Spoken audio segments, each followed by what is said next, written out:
Welcome back, boys and girls. It's time to reopen the gates of adventure and mystery to return to the land of a strange new world. Chapter 6: The Hidden Child. After the rain parted ways to reveal the midday sun, Traven grieved. I promised, O Lord, to protect one of the pieces of the Black Crown, but I failed. We must make sure that the other promise keepers is still safe, said Vera as Traven started to perk up just a little. Yeah, you're right, Veer, said Traven with a boosted manner as he hopped back onto his dragon. We still have 3 more chances to redeem our failures, said Traven, back to his ecstatic self, as Veer hopped onto his winged black horse. As they both flew away, Robert started strolling through the flourishing forest once more. The goblins had returned back to throwing hatchets and spears at mossy rocks, also riding on horseback deeper into the forest still. After we crossed the bridge into the barren valleys, headed straight toward his hometown kingdom, there was also burnt and frozen patches of grass on both sides of the bridge. As me and Robert headed into the kingdom, it is now more bustling than Newton ever was. The Phobos was working alongside the other residents. Even the kids was kindly playing with their very blooded friends. Hey, Foo! Can you get the halo and make that fog again? Said a very cheery little boy. Well, Normist, I don't see why not, said one out of the 2 familiar faces. As Foo and the halo, combining the powers of fire and ice, a thick fog bank concealed all the kids that was now around them. As we continued roaming throughout the kingdom, a very familiar voice said, Hey, Sai and Robert, it's nice to see you guys again.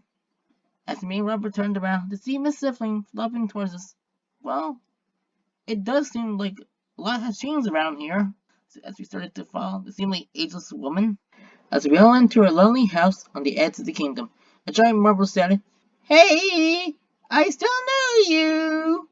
As the giant marble turned back into a chuckling little boy. Miss Sifling scolded, what did I tell you about pranks? As Eve jumped out the door, Robert dropped his spellbook on the ground. As Miss Sifling picked up the spellbook, Robert, you want to become a warlock? Well, I have learned to protect an airship spell, but I don't know what my third spell should be, rambled Robert as Miss Sifling skimmed throughout the book at lightning speed. Maybe telekinesis might be helpful for you, recommended Miss Sifling as he gave the book back to Robert. After Robert picked up the spellbook, he concentrated on the sight line of the wooden chairs. A red light emerges from Robert's hand. It surrounded the chair. As he moved his hand backwards, the chair hovered close to him. As Robert closed both hands and eyes, the red light disappeared, which caused the chair to break apart as it crashed on the floor. As Robert reopened his eyes and hands, I asked, Miss Sifling, where's Samantha? Well, she's in the old castle with Bella, replied Miss Sifling, as me and Robert exited the house. As we made our way through the massively grown hunting kingdom, the sun was just slightly peeking over the barren valleys. As me and Robert set foot inside the front of the castle, both Samantha and Bella was waiting for us to arrive. Welcome, Sai. You must definitely know that a lot of changes has happened in the last 50 years, said Samantha in a very nerving, elderly way. If you want to learn more about those changes, use your sword to talk to Roval, said the very direct Bella, as I eyed both my sword and the empty throne.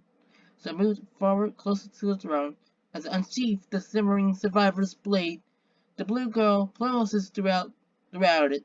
As a piece of blue light snaps from the sword, it slowly forms the blue translucent human figure of Roval.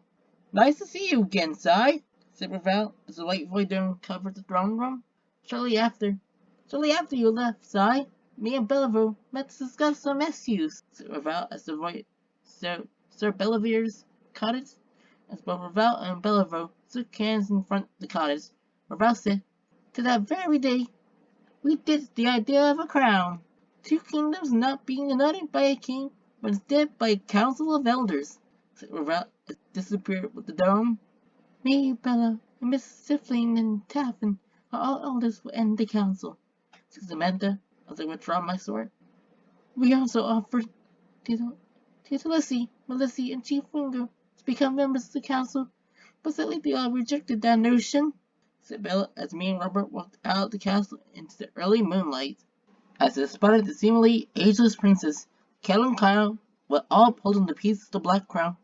Me and Robert chased them out of the kingdom and into the fields through barren valleys. Hey, say, whoever you were just chasing, I don't see them anymore, said the exhausted Robert as I crouched down to the still slightly damp grass. I slid my hand on the dark grassy ground. A soft wave of golden light revealed yet another secret fairy dome. Like the other two, this one was inhabited by a ring of cottages. Hey, sir, are you one of the other dwarfs that Lewis mentioned? Asked Robert to a small man with a farmer's pitchfork. No, the dwarfs are the name of our parents. Call us them domes instead, said the small man as he was jabbing the pitchfork to the ground. Yeah, Dart! So those ignorant humans, who's the boss? Said that dwarf or gnome that appeared out of nowhere. Mug and Dart, return back to your post immediately, said a very familiar looking girl as he made two small portals. Okay, Azrael, said both the gnomes in unison as they jumped through the portal. The portal closed behind them. Azrael said, I assume you are Cyan Robber, and you two was just chasing after one of the pieces of the Black Crown. Okay, if you know all of that, Azrael, where did Kel and Kyle went? Asked Robert in such a confused manner that he shocked his own self due to knowing information he shouldn't have known. Well, they are in the place that used to be the home of the Fairy Bloods, but it's not anymore, said Azrael as he opened a bigger purple portal. Before you guys go in there, unstable, broken domes are highly dangerous. That's why no one has ever gone back there until now, said Azrael as Robert passed through the portal. If your fairy blade powers tell you where everyone is at this moment, is my sister safe? I asked, being hopeful of a good answer and worried of a bad answer. Well, Celeste and our friend are safe. For now, at least, said Isabel as I followed Robert through the portal. As me and Robert came out of the portal, we landed on top of a floating tree that was surrounded by a dome of purple clouds and bolts of pink lightning striking all over the place. As I saw Kel, Kaya, and Ob all jumping from floating rooftop to floating rooftop, I yelled, We need to get that piece of the crown!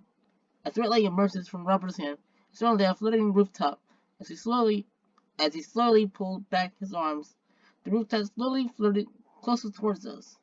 As we jumped to the rooftop, a pink bolt of lightning struck the tree to a crisp right behind us. As we repeated the same routine several times over, never getting any closer to either Kyle or Kale. As Robert tried to use his telekinesis spell one more time, he passed out. As it bolted closer towards him, red light surrounded him. As Robert started to hover high in the sky, the red light mixed with the pink lightning. Both a red and pink lightning bolt struck the rooftop I was standing on, upturned into a banana boat to save me. Eternal, mark some off. Remove all the spells that have been cast, said a deeper voice that came from Robert as a flash of pink and red light blinded me. After my vision cleared, we were all back in the alleyway. The same place that held the ferry gate no more. Hey, say, whatever happened back there? Said the very weak and limpy Robert as I noticed that Kel and Kyle looked like imps again. Say, we need to bring him back to my mom's house, said the now ground up Ob as Kel and Kyle took the pieces of Black Crown and ran off with it. As me and Ob carried Robert back to Miss Sifling's house, I asked, Is he going to be okay? Well, he only just exerted his magic, so he needs his rest, said Miss Sifling as he yawned. Mom, I'm so sorry for all this. I never meant for it to go this far. So, as he realized he's been a part of this whole entire time. Well, you know what's supposed to happen when you break a rule, said Miss Sifling as he said Albert on a cot. Okay, Mom, I'm ready for any punishment that you have, said Albert in a downer tone as he stood in the middle of the room. Okay, lock up, said Miss Sifling as Silverlight emerges from her fingertip. The string of Silverlight wrapped around forming a lock. Now you will have temporary loss of powers until you learn your lesson. Up, said Miss Sibling as we all got ready to sleep.